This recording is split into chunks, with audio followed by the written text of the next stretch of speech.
All right, welcome back to the Fallon in Real Life podcast. I'm Tyler. I'm Fallon. Yes, and before we get started, make sure you hit that like, subscribe button. Follow us on, if Elon Musk buys Twitter, as of today, that deal is not official, we'll make a Twitter, but we're on Instagram and we're on TikTok.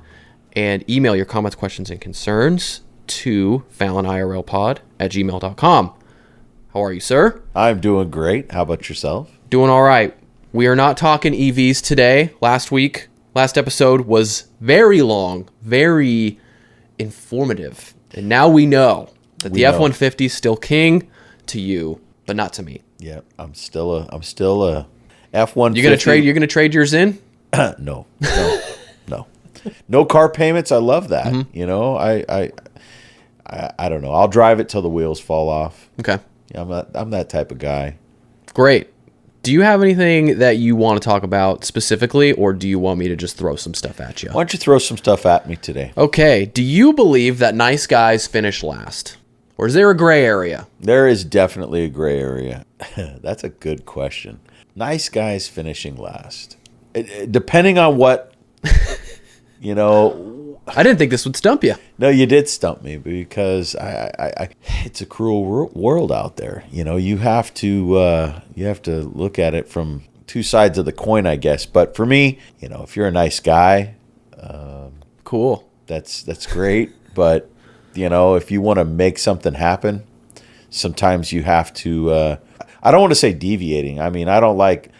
There's a difference between being honest and being a good person. Okay, if you're a good person but you're doing dishonest work to get ahead, that doesn't make you good in my eyes at all. If you have to be dishonest in order to get ahead, then you probably shouldn't be doing anything, in my opinion. But that gives you that right to win. You know, it'd be like cheating at basketball. You know, someone's going to call you out on it. Mm-hmm. You'd hope. Yeah. You know, if you were out there on the court all day long and there's that guy that just keeps committing the same foul over and over again and no one's calling it, eventually you're going to get angry, right? So it just creates that environment that's not healthy. So do good guys end up last? No, I don't think so. You don't think so? No, I don't think so. I think you're right, because I do think eventually honesty is the best policy. Hey, the truth will set you free. I do believe that. Yes. And I found that to be helpful, at least in my job. Like, if my boss calls me and asks, like, hey, did you get this done? I'm not making up a story anymore. I'm just like, you know what? I didn't get it done yet. Okay, can you get it today? Cool. It's done. I don't have to, like, follow this story that I made up or throw somebody else under the bus and make me seem like, oh, it wasn't my fault. It's like, just own it, you know? That's leadership right there anyhow. Responsibility, being able to accept the fact that, hey, I'm not quite done yet. I'm being honest. Mm-hmm. And that shows that your boss is looking at it also properly by saying, great, just make sure you get it done. But if you lie about it, and then you get caught in a lie, don't look good. It doesn't look good at all. I mean, everyone always tells you don't lie. We all lie. Pick your battles. Pick your battles with lies. I mean, if you're going to, yeah, right? You know, yeah. There's a point. So, like I said, truth will set you free. Sometimes people don't want to hear what you have to say because it hurts. But I'd rather be honest. Truly, I'd rather be honest. I think I'm going to relate this to Survivor. You ready for me to bring this into Survivor? Oh boy. Somebody said this on Survivor, and it's made watching it totally different. And you can tell when players think like this and when players don't. You play the game for $1 million. Yeah. This player, I don't remember who, was like, I'm playing this game for $1 million, and you're getting in the way of my $1 million business. You have to go. Like, they're not telling this to the person. They're telling this to the camera, obviously.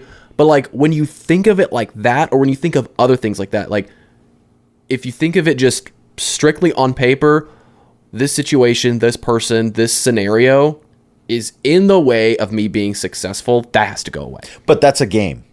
So I get it. So the mentality going into Survivor for the $1 million is a strategic approach to winning that $1 million. You have to strategically make partnerships with people, only knowing that you're going to stick them in the back later. That's a game. I guess you it know what doesn't I really mean. Work, but I guess the idea of like you're in the way of my $1 million business and you have to go. Like if I'm running a business, if you're running a business, I love that. And though. somebody That's a good mindset. is rocking the boat. It's like, look, dude, this isn't personal, bro. You're getting in the way of my $1 million business. Like this is just how it is. You're getting in the way of my business, and it's not an attack on you. It's not personal, bro. It's just business. Well, but also I think you're shitty. I've had to let a lot of people go in my life when it comes to terminations, unfortunately. But there's, it happens. If you're not making strides or effectively improving the end goal from a business standpoint, what do you have to do to change that? Sometimes you have to let people go in order to make that happen. Sometimes letting people go is also a motivation for others to step up their game. So in like today's business environment, we're seeing that. Let's just describe the mortgage business today. With interest rates rising as much as they have, there's a large number of loan officers today that made a great living these last 5 years with interest rates being at an all-time historic low. But they've never really put the time into building their business. They just did their business, if that makes sense. The markets were there. They took advantage of it. They capitalized. But today they're sitting there saying, gosh, you've got some of your major players that are laying off 30% of their sales force, capitalized. But today they're sitting there saying, gosh, you've got some of your major players that are laying off 30% of their sales force. Why? Because they're no longer needed. It's an expense. You have to, in this case, they're cutting out people that are not going to contribute to the bottom line any longer because the market's changed. So, letting people go, unfortunately, is business.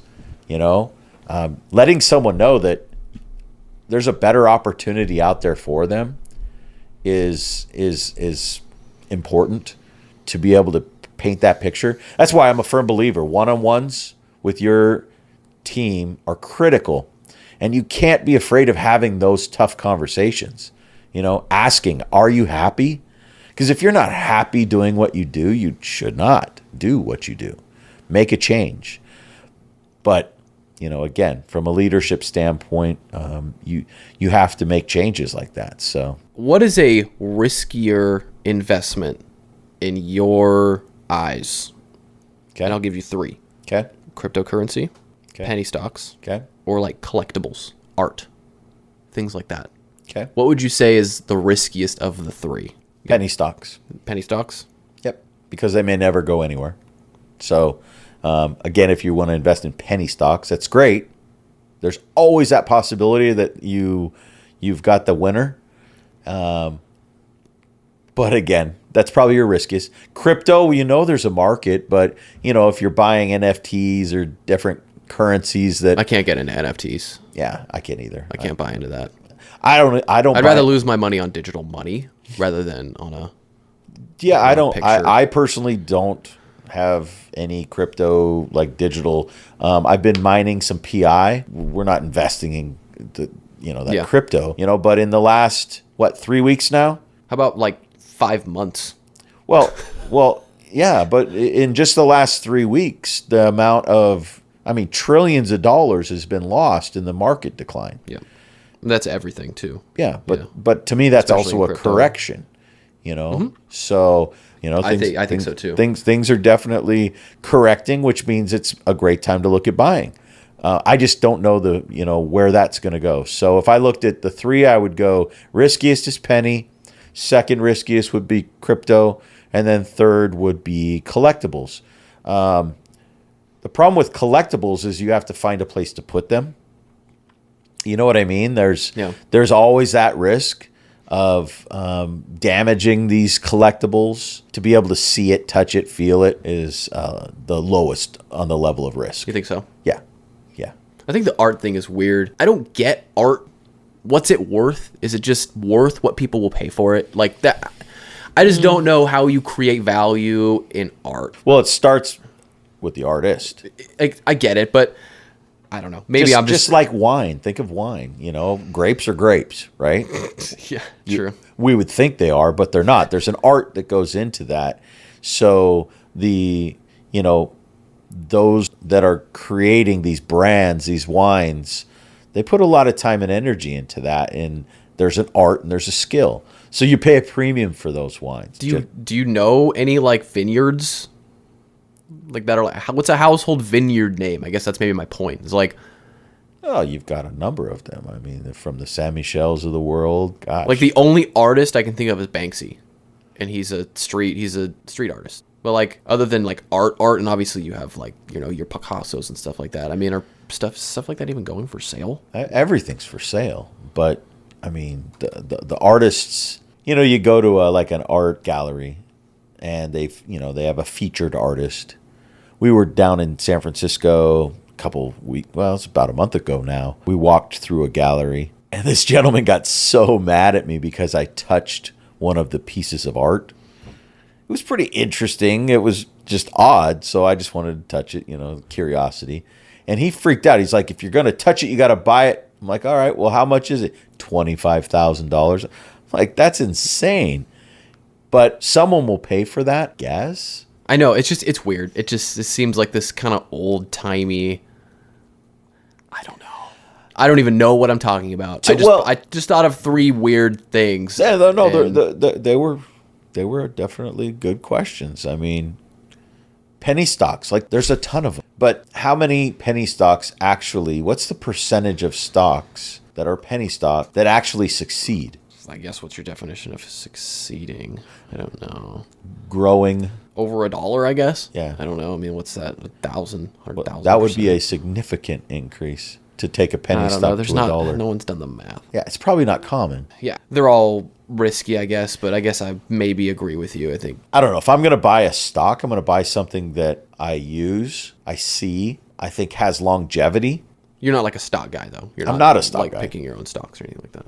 Hell no. Yeah. No, I'm it's just not. It's great, but the 401ks of the world take care of all that for you. You don't have to sit around and make decisions or buy. But I think it's something your mom and I have talked about a lot, is that it would be fun to learn to day trade, so to speak. It's something that I think your mom would do really well at, just because she likes to analyze things or get familiar with something and then get behind it. But then you just kind of have to almost set aside. It's like a game, say, okay, I'm going to set aside $100 a week or $500 a month, whatever that number is that you're going to go play with, and see what happens. Yeah. The best way to learn is to do it. But if you're going to invest in anything, you should only be investing what you can, afford to lose. So. Yeah, I think people just say that. And probably me too, but my stock portfolio and all of my portfolios are just getting wrecked right now. But I think it's also a exciting time, because if you're consistent with your investing, which you should be, right? You should be in the long game, and that's hard for people to admit, because it's always like you get this gambling rush of like you buy a stock and 2 days later, the next day it's like, oh shit, it's up 30%. Do I sell? No way, it's gonna go. And then it's back down. You're like, shit, I should have sold. And then you kind of do this back and forth, like, oh, I gotta make my money back. Anyways, but everything's down right now. If you have stuff in your portfolio that you already believed in and you thought was a 5 to 10 year hold, dollar cost average your way through this trudging of down and buy this stuff while it's cheap. Yeah, no, right? no, I agree with you. I think what's kept me at least positive in this is doing that and being like, man, I'm down a lot, but like 10 years from now, I hope I'm not, and I hope that, or 5 years from now, or even a year from now, you never know. This market is crazy with the bounce backs, right? The COVID bounce back was like 9 months. Well, look at the Dow. A year. Look at the Dow in 2020, March of 2020. It dropped to, what was it, 19,000? I'm not sure. Pull that up. Yeah, 19,000. Okay. That was just 2 years ago. Where did it end? I mean, I think right Friday now, it's about 31,000. 31. But I think you're right. I think this is a healthy correction. It's maybe, I don't want to say like an overcorrection. It's a dramatic correction. It's dramatic. But I think it is needed. Like, I think there were some stocks that even I bought where I was like, God, what was I thinking buying that high? And when I even bought high, they kept going up, and I was like, "Oh, great! Like this is awesome." And now they're down significantly. Because reality, fine. it's the reality. There was so much hype. There's been so much hype in the last 2 years regarding a lot of different stocks. Again, like you said, right now when things are low, why not? Yeah. What did Warren Buffett say? Buy when others are fearful. But why are people fearful right now? Because they truly can't afford to lose the money they thought they had. Yeah, and it's inflation too, right? They're Yes. making money less available in a sense, right? By making things. No, everything's more expensive. Yeah. I got breakfast burritos Also, this morning, and a good friend gave a great example of I paid $6.99 for the same burrito that in his state is $3.99. Why is that any different? It's the same egg, bacon. You know what I mean? It's like, what is the difference market to market? Why are we seeing these just inflated prices on all possible goods? Yep. But yet also other businesses like we're seeing in the markets are, again, correcting, getting a real value. They were inflated values, just like our housing market today is inflated. A perfect example, we finally got our appraisal back on that development we've been working on. It was 2 weeks delayed because there was just some massive questions, not just with the market where it's at today, but just comp-wise, finding the appropriate comp to match this development. And we were anticipating $25 million was our value. It came in at $34 million. So we had a significant increase from what we were anticipating. That's a positive. But then you have to really ask yourself, like, looking at this market, we are seeing more open houses, but we still have an inventory issue. Builders today are taking a step back and saying, okay, we got it. The properties that have already been permitted, like you're going to see a lot of building this summer. My fear is that the builders will back off, okay? Because there's still a supply and demand issue. Whether interest rates are high or low is irrelevant. If they slow down at all, we may get back in the next 2 years to the same situation where people are inflating prices again because we don't have enough supply. Yeah. You know what I mean? So there's that very challenging skill set that a lot of these players need to have right now. And do you keep your foot on the gas pedal? Do you let off the gas pedal? In some cases, do you stop completely? All of these indicators are calling for that. Our cost of goods are through the roof. Your ability to deliver a product is through the roof because of gas and all of these other supply chain challenges. I really, unfortunately, feel like we're going to have a really challenging 12 to 18 months as a whole. I feel bad thinking, when you go to the grocery store, you spend $200, you really don't get much anymore. We went to Costco yesterday. Yeah. And it was like, oh, how much is this? And we usually guess. And it was like $40 more than what we usually guess. And we got like all the same things. And it was like, holy shit. Like, what did we even get? Like, right. I mean, we got a lot of stuff, but it's like, we're still going to have to go to like Rayleigh's in the middle of the week and kind of get the little stuff. Yep. And you're going to pay, 20% more for stuff there. It's a whole thing that we can just talk about forever. No. Yeah. I mean, inflation is right in front of us. We're dealing with it. We're seeing it. So I had this thought, and this is pretty hard subject change. Yeah. So do you like Air BnB, like as a business? Do you think it's a cool business? Letting people make money on that? Do you think that's... Yeah, I think it's a great business.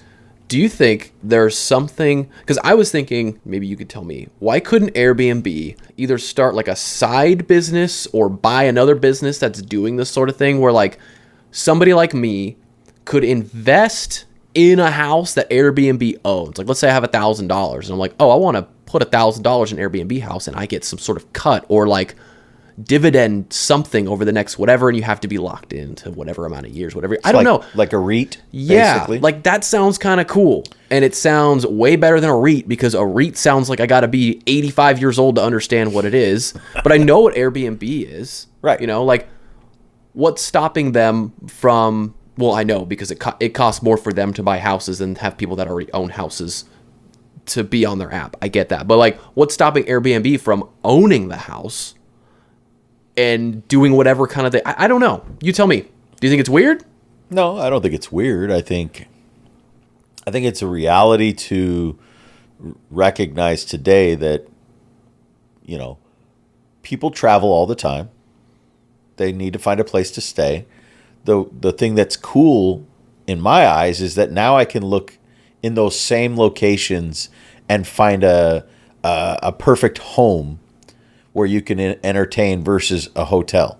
Like, I love to go to certain hotels that have amenities, that it's relaxing, but the Airbnb concept, to me, I just can't see it going away. The only thing that's going to kill that industry are communities and HOAs that are banning Airbnbs. Really? Yeah, that has been a big push, even in Lake Tahoe, where they are not allowing short-term rentals any longer, because it's not good for a community. I will say that. Yeah, I guess if you have people that have been living there for like 20 years and there's just constantly new people, like loud. Yeah, think of you live in Vegas, just as an example, and you're on this great street. Everyone, you know, it's maybe a golf course community. Everyone loves it. I already don't like where this is going. Yeah, everyone's knows everyone. Yeah. It's tight. And then all of a sudden somebody sells their house and it's converted to an Airbnb. And now every weekend it's a rager, which is fine, but you know what I mean, where it's never the same people. You have traffic in and out. Your peace of mind or security for that community kind of goes out the window the minute you expose it to that constant turnover. Not to say like people are all wild and crazy or something, but it does change a neighborhood. People that are on vacation, they want to stay up late, or they want to enjoy the pool as long as they can, or they want to barbecue and they might get loud, whatever. Yeah. And that's Interesting. expected. I guess I didn't think about that. But that changes a community really quickly. One of my investors, we actually just went into contract on another property on Friday in Santa Cruz. They love Airbnbs.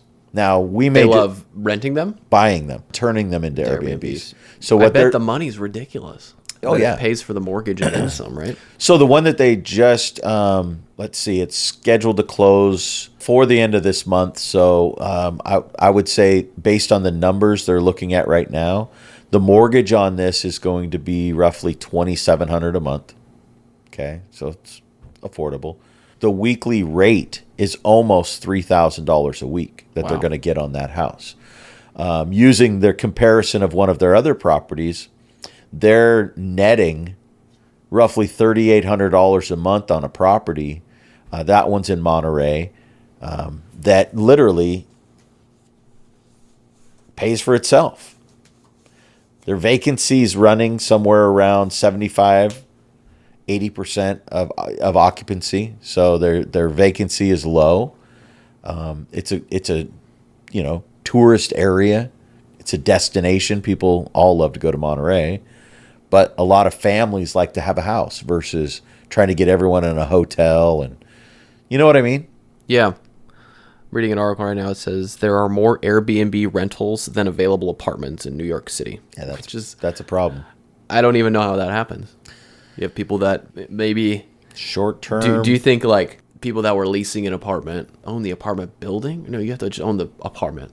Let's say we owned an apartment, and it was like, shit, this is really expensive to live. Well, at the same time, what if you move somewhere else and then just keep paying this and let that pay for itself and then some, and now you are... People do that, but unfortunately... It seems easy on paper, but it seems kind of... It could get murky. Well, the owner of that building or that condo is going to get really upset when they find out that you've signed a long-term lease with the intention of And now subleasing. now there's 15 different people in there a month. Well, and on our lease agreements that we sign for the rentals, these are all long-term rentals.